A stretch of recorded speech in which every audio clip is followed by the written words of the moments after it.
Amém, igreja. Glória a Deus, dá um glória a Deus aí. Amém, genuíno. Quero cumprimentar a todos. Geralmente eu chego mais cedo, para cumprimentar todo mundo, conversar um pouco, mas hoje eu tinha alguns assuntos para resolver relacionado ao falecimento do meu tio. Mas paz do Senhor a todos, amém? Amém. Feche seus olhos um minuto comigo, irmãos. Vamos convidar o Espírito Santo para estar entre nós. Ele já está, mas vamos agora pedir para que todo espírito de distração, todo espírito que se oponha à plena revelação da palavra de Deus, caia por terra. Pai, nós convidamos o Espírito da verdade. Tu prometeste, Senhor Jesus, que o Espírito Santo nos guiaria em toda a verdade, Senhor. E agora nós te convidamos, Espírito Santo, a estar conosco. Todo espírito que seja contrário ao conhecimento de Jesus, ao conhecimento da verdade, à comunhão dos santos, nós repreendemos agora no nome de Jesus todo espírito de distração, todo espírito de preocupação excessiva, todo espírito de rancor, todo espírito de mágoa, todo espírito de falta de perdão e de soberba. Nos repreendemos neste lugar. O espírito da humildade, o espírito de paz é quem reina. Em nome de Jesus. Em nome de Jesus. Amém, gente? Hoje, o pastor pediu para eu trazer uma palavra sobre algo que Deus tem revelado. É uma coisa muito louca, porque quando você segue o Espírito Santo, Jesus fala que o Espírito Santo ele é como o vento. E ele sopra e você não sabe nem de onde ele vem e nem para onde ele vai. Uma igreja, que não é igreja na realidade, mas uma falsa igreja que siga somente protocolos ou que siga talvez uma agenda didática ou teológica ou algo assim, você vai ver que tudo é bem coerente do começo ao fim, tem um programa. Na nossa igreja não. A coerência que tem aqui é a coerência do Espírito Santo, porque é Ele que está fazendo. Tudo está coerente, tudo é aquilo que precisa ser falado a cada momento, mas não segue uma agenda humana. Então, o pastor, a gente não programou falar sobre comunhão, mas o Espírito Santo está trazendo isso aos nossos corações nos últimos dias. E é o rio que está fluindo agora. Amém? E essa é a palavra que eu vou trazer hoje, é uma palavra, irmãos, que se nós compreendermos e praticarmos, é para abrir o céu nas nossas vidas. Porque o que eu vou falar essa noite aqui é o centro do Evangelho. É o centro do Evangelho. É o coração de tudo que Jesus Cristo ensinou. E parece simples, mas se nós praticarmos isso aqui, eu tenho certeza que, olha, a gente vai até cansar, digamos assim, se fosse possível se cansar disso, de quanto o Espírito Santo vai agir entre nós. Amém? Eu pergunto para os irmãos, qual que é o contrário do amor? A Bíblia fala que Deus é amor, não é? Não é assim que João fala? Qual que é o contrário do amor, irmãos? Não. O contrário do amor é individualidade, o individualismo. A resposta e a primeira coisa que vem à nossa mente, o contrário do amor é o ódio, ou o rancor, ou algo assim. Mas é individualidade. E é o entendimento que eu quero trazer para o teu coração hoje. Amém? E qual que é o contrário da individualidade? É o amor. Mas no aspecto do individualismo. O contrário do individualismo é a comunhão. E é sobre isso que eu quero pregar. E é aquilo que o Espírito Santo tem ministrado aos corações da igreja nos últimos dias. Nós temos nos assentado à mesa e conversado. E tem sido um destravar gigantesco. Amém? Abra a Bíblia comigo em João 17. Evangelho de João, capítulo 17. Vamos ler a partir do versículo 20. João, capítulo 17, versículo 20. É a oração que Jesus faz quando ele está começando todo o suplício dele, quando ele inicia o sofrimento dele, o padecimento dele até a cruz. Ele tem um momento em que ele ora. E João é o único dos apóstolos que ele descreve exatamente o que Jesus ora. Então pensem a oração de Jesus no profundo do sofrimento que ele estava sentindo. Imaginem o poder dessa intercessão. E ele estava orando aqui, ele estava orando por nós hoje. Ele começa orando pelos discípulos dele, daquela época. Aqueles que caminhavam com ele. Os 12, principalmente. Mas agora ele está orando pelos futuros. E ele fala assim: e não rogo somente por estes, mas também por aqueles que pela sua palavra hão de crer em mim, para que todos sejam um, como tu, ó Pai, o és em mim, e eu em ti, que também eles sejam um, em nós, para que o mundo creia que tu me enviaste. E eu dei-lhes a glória que a mim me deste, para que sejam um, como nós somos um. Eu neles e tu em mim, para que eles sejam perfeitos em unidade, e para que o mundo conheça que tu me enviaste a mim, e que os tens amado a eles como me tens amado a mim. Pai, aqueles que me deste, quero que onde eu estiver, também eles estejam comigo, para que vejam a minha glória que me deste, porque tu me has amado antes da fundação do mundo. Amém?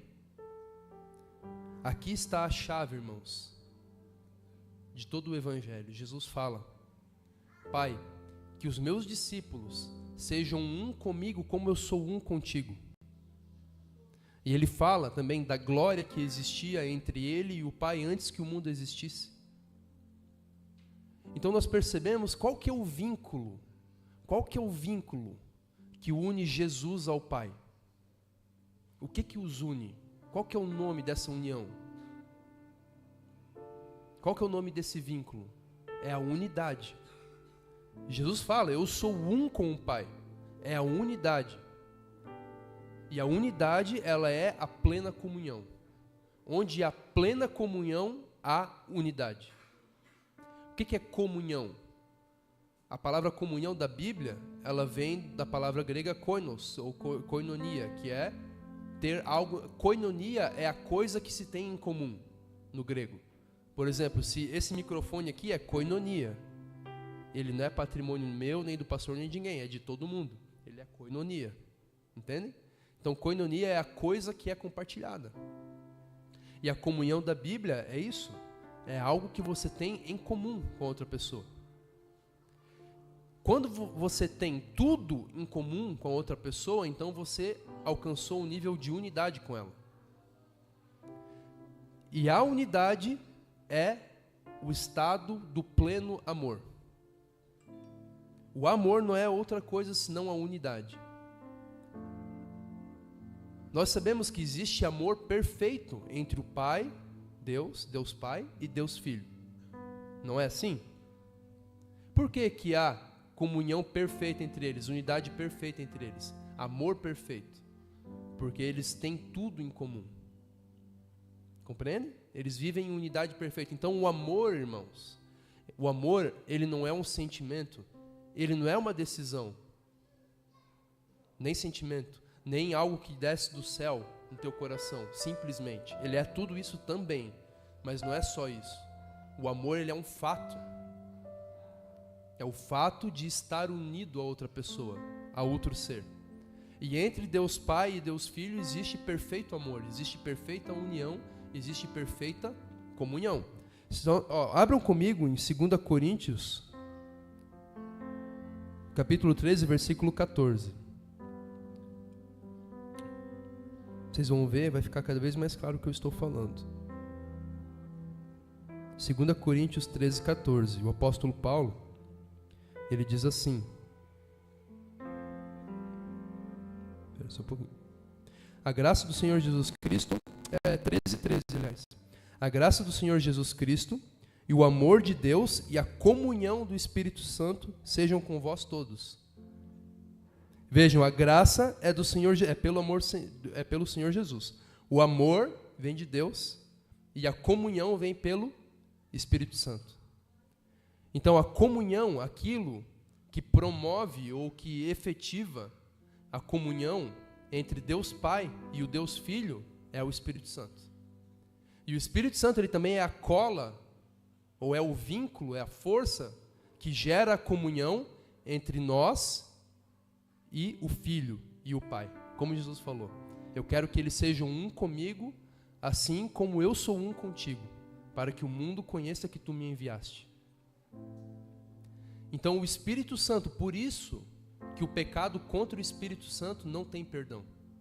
Não vou entrar em maiores detalhes aqui, mas a Bíblia fala que o pecado contra o Espírito Santo não tem perdão. Porque o pecado contra o Espírito Santo é o pecado contra a comunhão. É a violação máxima do amor.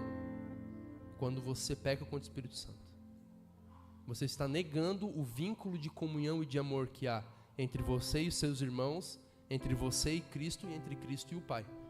Entendem a gravidade desse pecado? Então, essa comunhão, irmãos,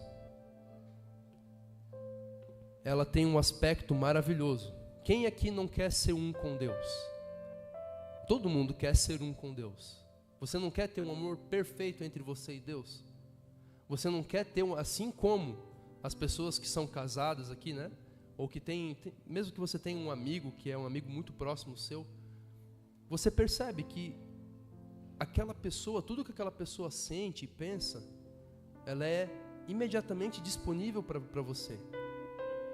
Não tem segredos, não tem trevas entre vocês. E tudo aquilo que é daquela pessoa é seu.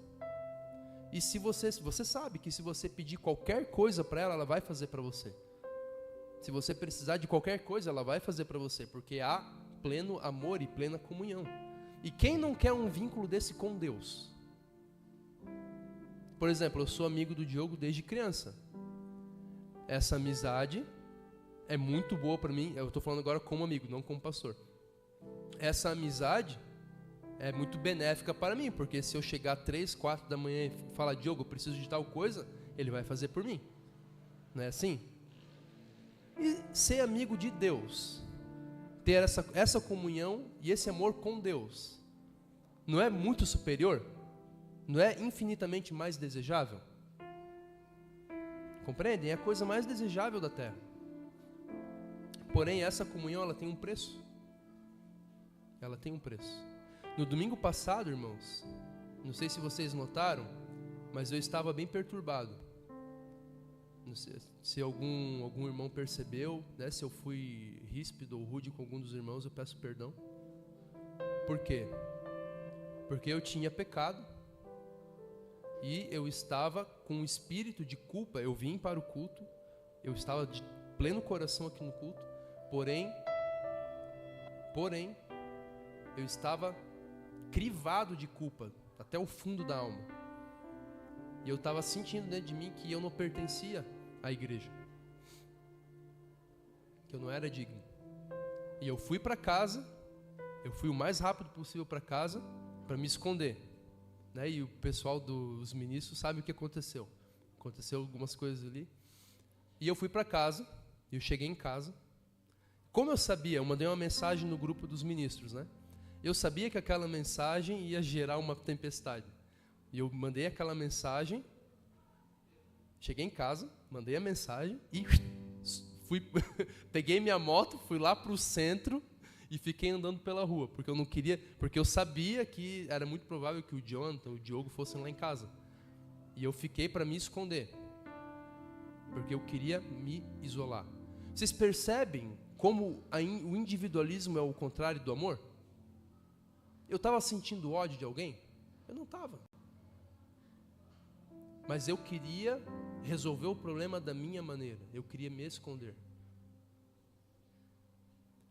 Para eu resolver o problema da maneira que Deus queria que fosse resolvido, eu tinha que deixar as outras pessoas, meus irmãos, tocarem em mim, tocarem na minha nudez. E isso é terrível, irmãos. É terrível. A maior coragem que um homem pode ter é se expor moralmente.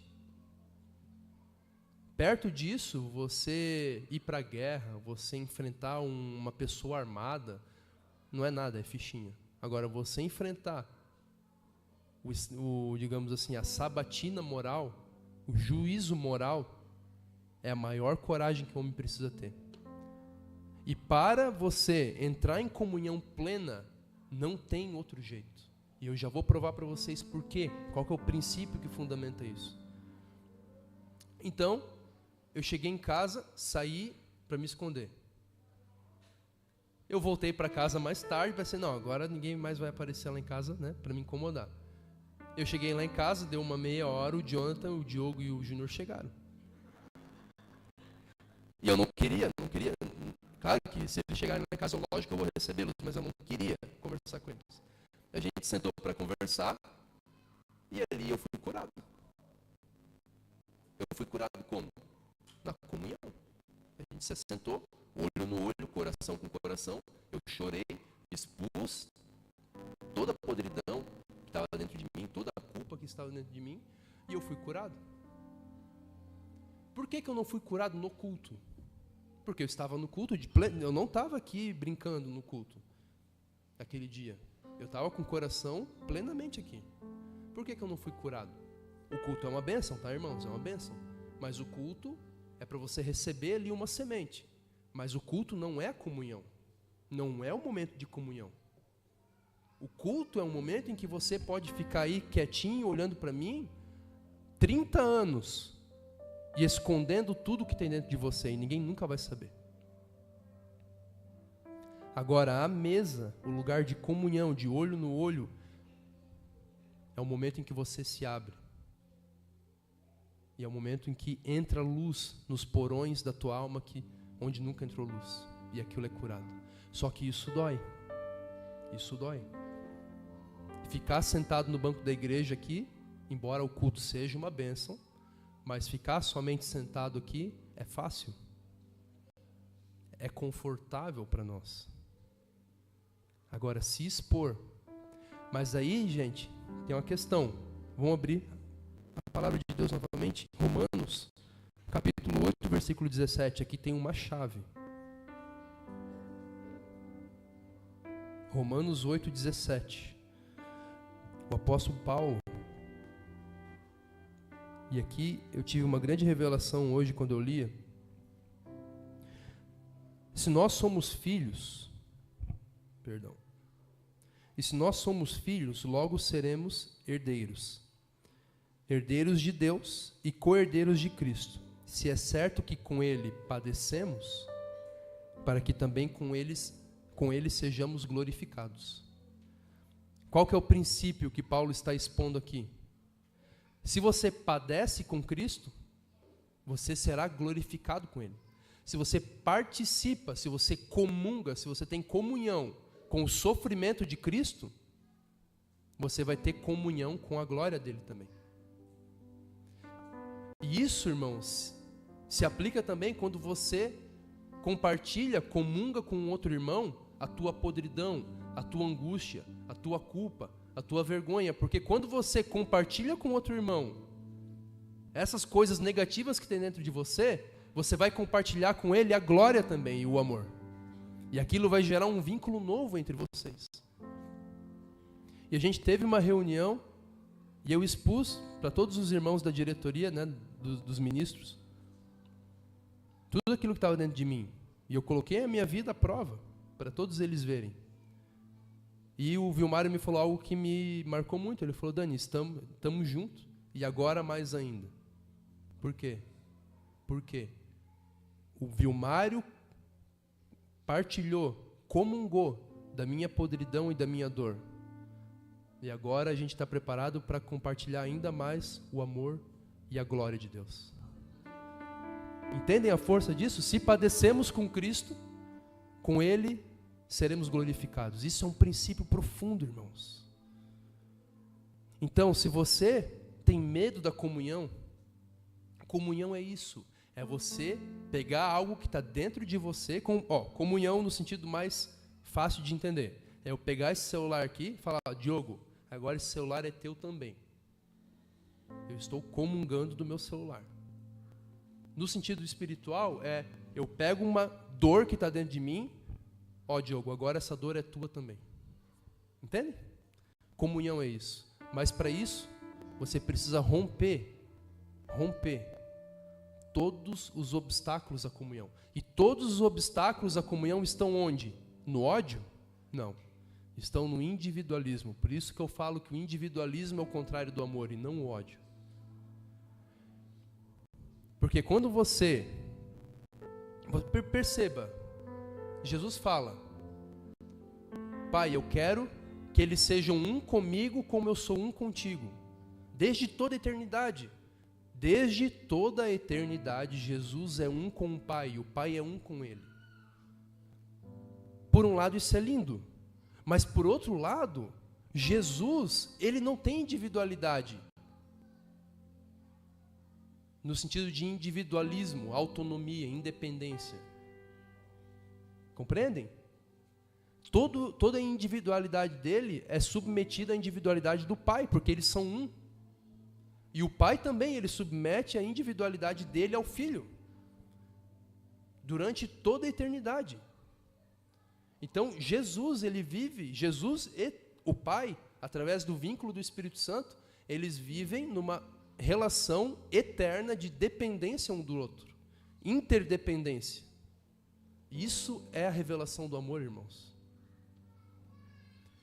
Se você quer ser independente, individualista, você está negando o vínculo de amor que há entre o Pai e o Filho, desde toda a eternidade. Portanto, você não vai conseguir fazer parte da comunhão deles. Entende? Então, quais são os obstáculos que nós temos que vencer? Se você sondar o seu coração, você vai perceber que todos os obstáculos à plena comunhão vêm do nosso senso de viver a nossa própria vida. De querer viver a vida à nossa maneira. E tem diversas coisas. Tem a soberba, tem a vergonha, a autoimagem. Tem diversos sentimentos e atitudes interiores nossas que são obstáculos. Eu não vou listar todos aqui. Mas se você, pode ser até matéria para outra pregação. Mas nós temos uma multidão de obstáculos dentro de nós que militam contra a comunhão.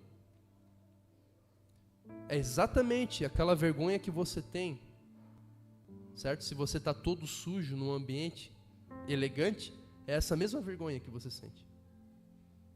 Porque você está se expondo. Claro que tem que ter a sabedoria e prudência também. Você não pode expor aquilo que está dentro de você para qualquer pessoa. Porque aí vai ser pior ainda. Jesus, no momento de agonia dele, ele ia falar com o Pai. Vocês viram alguma vez Jesus expondo a agonia dele para os fariseus? Ele chegou na frente dos fariseus e falou assim: se Deus não quiser, Ele vai afastar de mim esse cálice. Porque isso não foi uma dúvida, mas foi um momento de fraqueza que Jesus teve. Humana, porque Ele era humano também.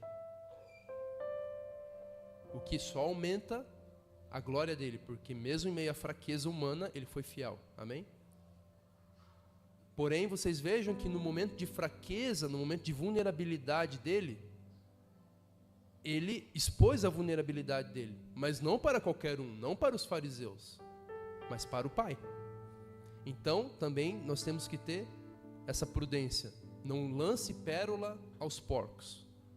Saiba com quem. E isso é uma grande dificuldade que nós temos, irmãos. Eu acho que, não sei se é no Brasil que é assim, ou se em outros lugares também é assim. Mas o brasileiro, ele não... Eu falo assim, mas eu não sei se em outros lugares é assim, tá? Mas eu já vi pessoas já de outros países falando que é um traço característico do brasileiro. O brasileiro, ele tem amizade com qualquer um. Por um lado é bom, porque nós somos simpáticos com qualquer pessoa. Mas por outro lado é muito ruim. Muito ruim. Você tem que ser seletivo nas suas amizades. Não no seu amor. Não no nosso amor. Nós temos que amar todas as pessoas igualmente. Mas a amizade, ter essa comunhão, essa koinonia, você só pode ter com aquele que está caminhando na luz junto com você. E com aquele que já tem um vínculo com você e que pode entender o que você está passando. Entende? Então, a coisa que mais machuca uma pessoa é ela abrir essas coisas que estão dentro dela com aquela pessoa que não está preparada para ouvir. Ou que não tem koinonia com ela, que não tem comunhão com ela. Isso pode acontecer até mesmo com um pastor. Talvez você venha de alguma igreja e você tenha aberto algo com um pastor ou com alguma autoridade daquela igreja e de alguma maneira aquela pessoa te frustrou e te machucou. Por quê? Porque você não tinha coinonia verdadeira com ela. Entende? E aí nós ficamos traumatizados. Nós ficamos cicatrizados com aquilo. Entende? E vejam que revelação, irmãos. 1 João, capítulo 1, versículo 7. Abram comigo.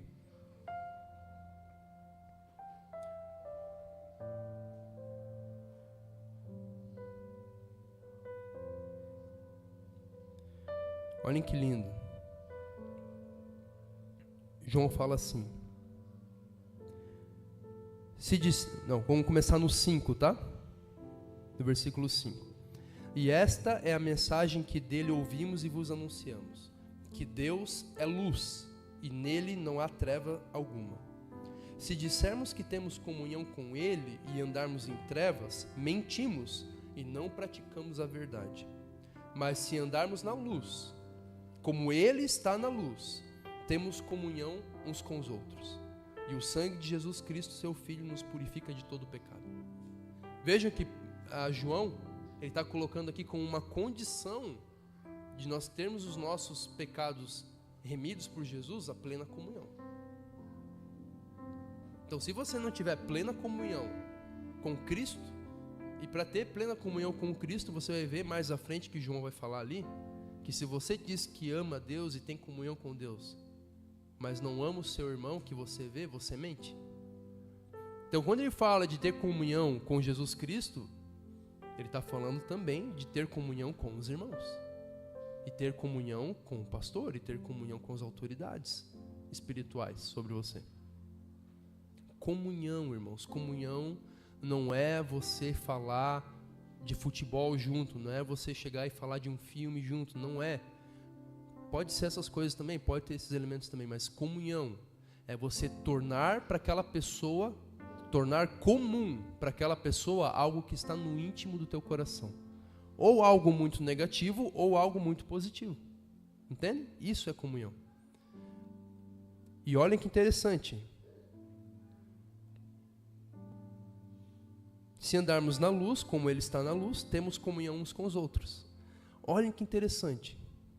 Imagine eu e o Diogo, a gente está andando no meio da rua, de olhos vendados. Imagine, tem uma grande obra de arte ali. Não, imagine que esteja um dia lindo, certo? Um pôr do sol lindo. Estamos lá, eu e o Diogo andando na rua, mas de olhos vendados. Qual que é a comunhão que nós podemos ter acerca do pôr do sol? Nenhuma, porque nossos olhos estão vendados. Mas se eu e ele estamos caminhando na luz, a luz é aquilo que ilumina. A luz, ela torna um objeto terceiro comum a duas pessoas. É porque tem luz que a Vana e o Éder estão conseguindo ver esse microfone. Se não tivesse luz, a Vana poderia imaginar o microfone e o Éder poderia imaginar o microfone, mas eles não estariam vendo. E a Vana ia imaginar o microfone da maneira dela, e o Éder ia imaginar o microfone da maneira dele. Não ia ter comunhão de conhecimento. Entendem? A luz, ela é aquilo que torna um objeto terceiro comum para nós. Aí você pode ter koinonia. Aquela coisa se torna comum. Então imagine que eu e o Diogo estamos andando na rua, mas há luz, nós não estamos com os olhos vendados. Nós dois vamos olhar para o pôr do sol, e a gente vai falar, nossa, que pôr do sol lindo, né? E eu sei que ele está testemunhando a mesma coisa que eu estou testemunhando. Portanto, vai se gerar um elo de koinonia. Porque aquela coisa, o pôr do sol, se tornou comum para nós através da luz. E o que a palavra fala? Se andarmos na luz, como ele na luz está, temos comunhão uns com os outros. Então Jesus, ele é a luz e ele está na luz. Então, qual que é o vínculo na prática agora? O que gera comunhão entre nós, irmãos? É a luz de Cristo. A luz de Cristo, o conhecimento da verdade, a revelação da verdade, ela torna a realidade de Deus comum a nós, comum a Vana e a mim, comum a mim e ao Diogo. E nós podemos então ter comunhão verdadeira, e nós nos assentamos para conversar sobre essas coisas que a luz nos revelou. Então, há também um grande engano na nossa cultura em geral. Acho que principalmente na nossa cultura brasileira. Que é, não, qualquer assunto que você conversar, tá bom. O que importa é conversar. Eu vejo isso nas pessoas, elas querem conversar. Até certo ponto é bom, porque dependendo do assunto, ele vai gerando, vai quebrando o gelo e tudo mais. Mas se a coisa se mantiver somente nisso, não vai gerar comunhão verdadeira. Eu estou falando aqui, nossa, se você não conversar sobre Bíblia, então você vai para o inferno. Não é isso. Eu não estou falando, não estou dando um dogma para vocês. Eu estou falando, irmãos, que o nosso coração precisa estar nesse lugar. Primeiro, você precisa ter visto a luz. Por isso que eu também não creio em comunhão verdadeira entre nós, se nós não temos comunhão com Deus no nosso momento de secreto, no devocional. Porque é aquela luz que você viu no teu momento secreto com Deus, que você vai compartilhar com outra pessoa.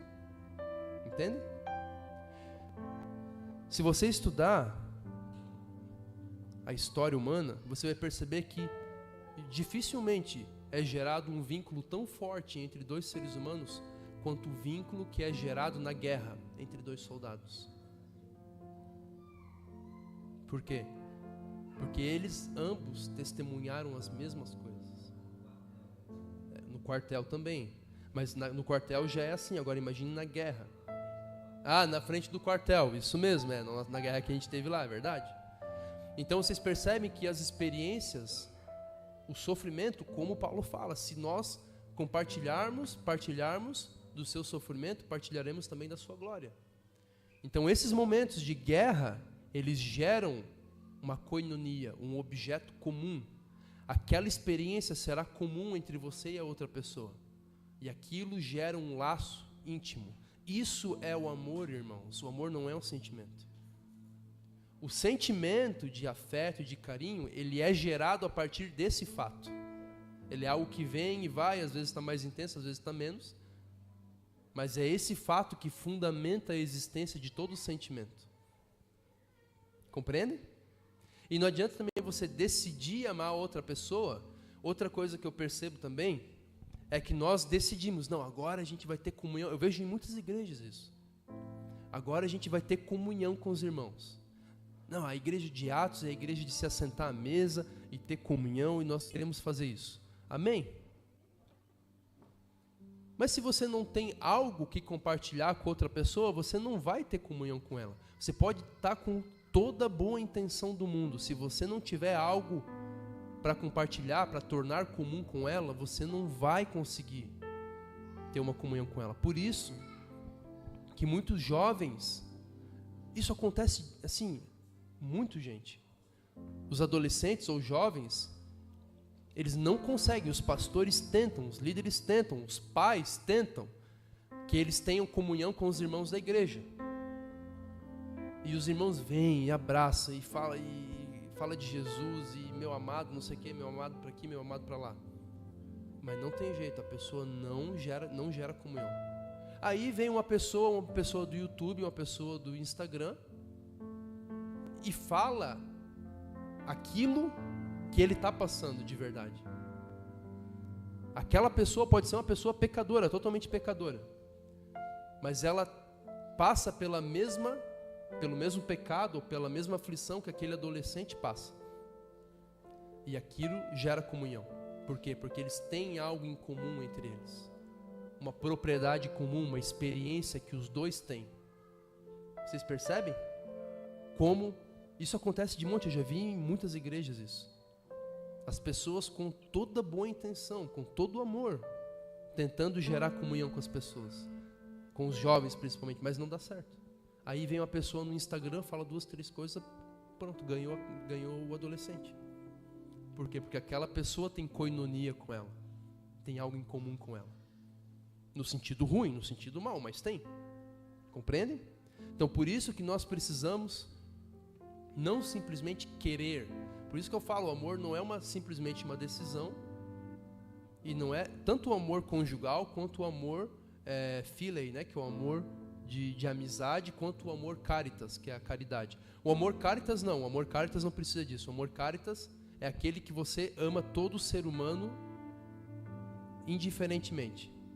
Por exemplo, se chega alguém aqui, uma pessoa, ela chega aqui doente, né, precisando de uma ambulância, a gente vai ligar para a ambulância, certo?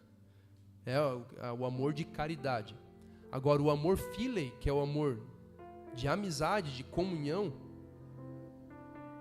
esse amor, ele precisa que tenha uma propriedade em comum entre as duas pessoas. Entende? Agora, qual que é porque no mundo também as pessoas têm koinonia, as pessoas têm comunhão. Só que elas comungam do pecado. Entende? E os soldados na guerra, eles comungam do quê? Do sofrimento da guerra. O que nós temos para compartilhar uns com os outros? Sabe o que nós temos? O mistério que foi oculto desde todos os séculos e que foi revelado para nós. Cristo em vós, a esperança da glória. O amor do Pai derramado nos nossos corações. O acesso pleno à realidade do coração do Pai. Se o sofrimento da guerra causa uma tremenda comunhão entre duas pessoas, imaginem isso, irmãos. Imaginem padecer por Cristo. Imaginem sofrer perseguição por Cristo. Compreendem? E é o que o Espírito Santo tem ministrado aos nossos corações nos últimos dias aqui na igreja. Então vamos praticar a comunhão. Mas a comunhão, ela tem isso. Ela precisa que você vença os obstáculos do teu coração. Que você rompa o teu próprio orgulho. E que você ande na luz. Que você compartilhe da luz com outra pessoa. E não tem, irmãos, não tem nada que te separe de Deus, a não ser a falta de comunhão com Ele. É a única coisa que te separa de Deus. Uma vez um homem muito sábio, um santo, perguntaram a ele assim, um homem chamado Serafim Rose, chegaram e perguntaram para ele assim, o que as pessoas no fundo do inferno pensam?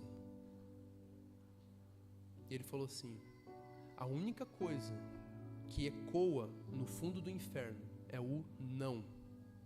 Não. A única coisa que pode te levar para o inferno é o não. Quando você fala não à comunhão. Quando você não quer. Quando você não quer romper as tuas barreiras. A barreira da tua individualidade. Para viver uma vida de dependência e de amor. Porque como eu falei para vocês, há um amor perfeito entre Jesus e Deus, Deus Pai e Deus Filho. Mas também há uma relação de dependência eterna entre eles.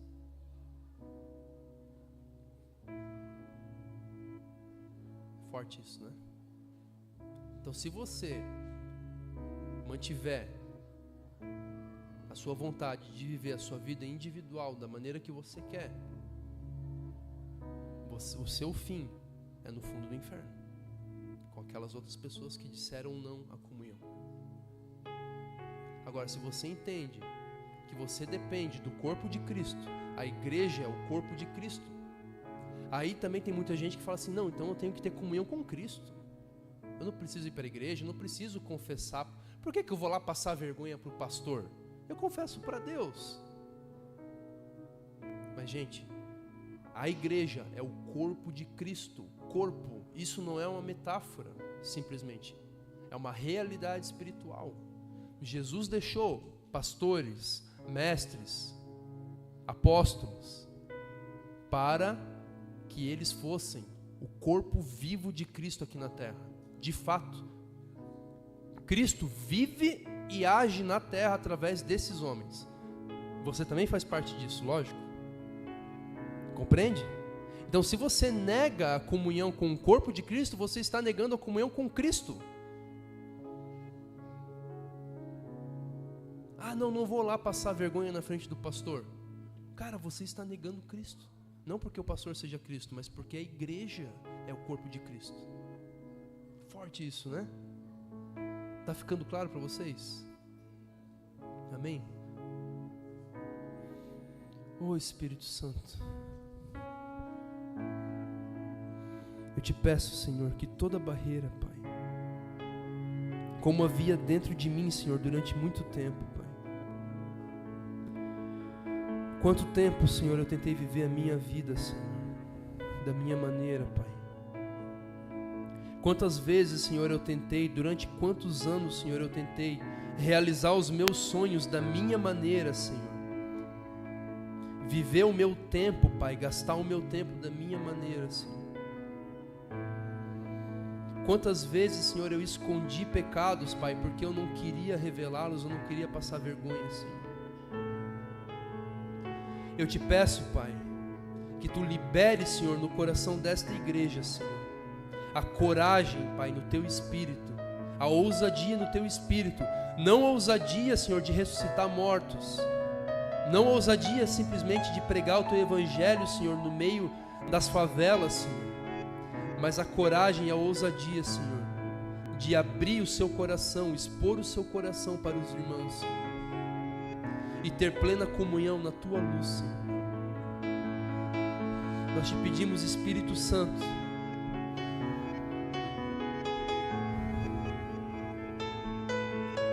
liberte, Senhor, os entendimentos, liberte os corações, que todo trauma, Senhor, pelo passado, Senhor, em que talvez essa pessoa foi espezinhada, Senhor, foi pisada, Senhor, no seu coração, porque ela abriu algo com outra pessoa, Pai. Nós queremos desfazer e anular, Senhor, essa mágoa, Pai, em nome de Jesus. Que os corações se abram, Senhor, para a plena comunhão, Senhor. A plena comunhão, Pai, porque nós queremos ser um contigo, Senhor, como Tu és um com o Pai. Nós queremos ser dependentes, Senhor, eternamente dependentes dessa comunhão, Senhor. Outra coisa que é muito forte, irmãos, muito forte, que o Senhor me falou hoje. Olhem que interessante. Uma verdade, às vezes eu estava lá sentado conversando alguma coisa com o Diogo, conversando sobre a revelação do Senhor, a revelação da palavra, e ele falava algo para mim que abria para mim o meu entendimento. Aquela comunhão liberou essa revelação. Agora percebam, essa revelação que eu alcancei através, não, claro que é o Espírito Santo, mas o Diogo foi usado, a comunhão com ele foi usada.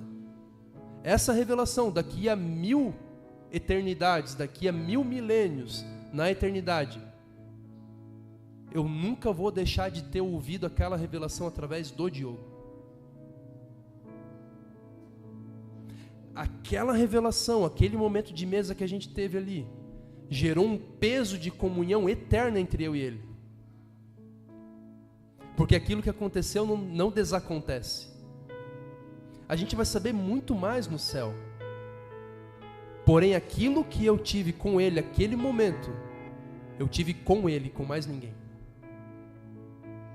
E eu já aprendi com o Vilmar, eu já aprendi com o Júnior, já aprendi com muita gente aqui. E vocês vão ser carregados no meu coração, na minha vida eterna. Coisas que o irmão Vander falou. Na minha vida eterna, quando eu estiver no céu, eu vou me lembrar, cara, eu ouvi aquilo do Vander. E aquilo vai gerar um amor tão grande em mim pela vida dele. Entendem, irmãos, o peso que está na comunhão? E também os sofrimentos. No céu toda lágrima será enxugada dos nossos olhos. Mas a gente vai lembrar da terra. Sem lágrimas, mas nós vamos lembrar. E eu vou me lembrar, cara, aquele dia que eu estava querendo fugir, foi o Júnior, o pastor e o Jonathan na minha casa. Claro que os outros irmãos também estavam dispostos a isso, né? Mas eu vou lembrar dos 3. Foram os 3 que foram lá. E aquilo vai gerar um peso eterno de comunhão e de amor entre eu e eles. Compreendem a força disso? Amém? Se coloque de pé em nome de Jesus, vamos orar. Senhor, ô Espírito Santo, fale conosco, Senhor. Fale conosco, Senhor. Esse culto aqui é teu, Senhor, não é nosso, Pai. Fale conosco, Senhor. Irmãos, o Espírito Santo me trouxe uma direção.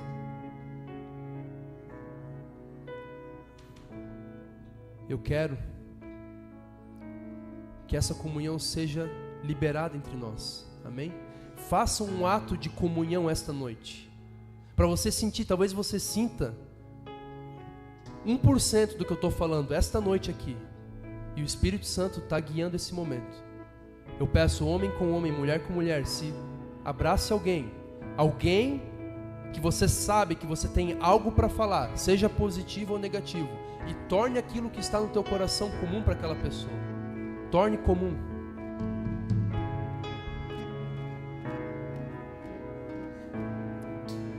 Pai, nós queremos alcançar a plena comunhão, Senhor, em Ti.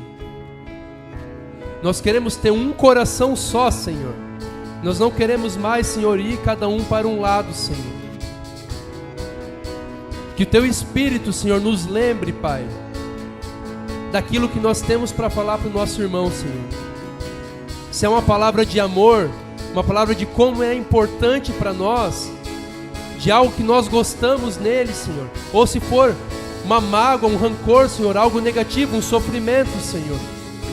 Nós te pedimos que Teu Espírito Santo cele esse momento, Senhor, com a plena comunhão, Pai.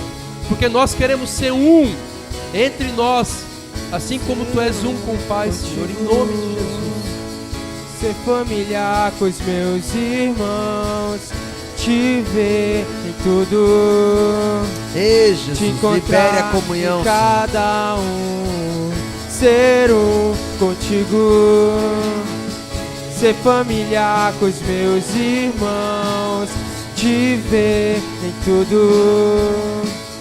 Te encontrar em cada um, ser um contigo. Aleluia. Ser familiar com os meus irmãos. Glória a Deus. Te adoramos, Jesus. Que palavra, irmãos.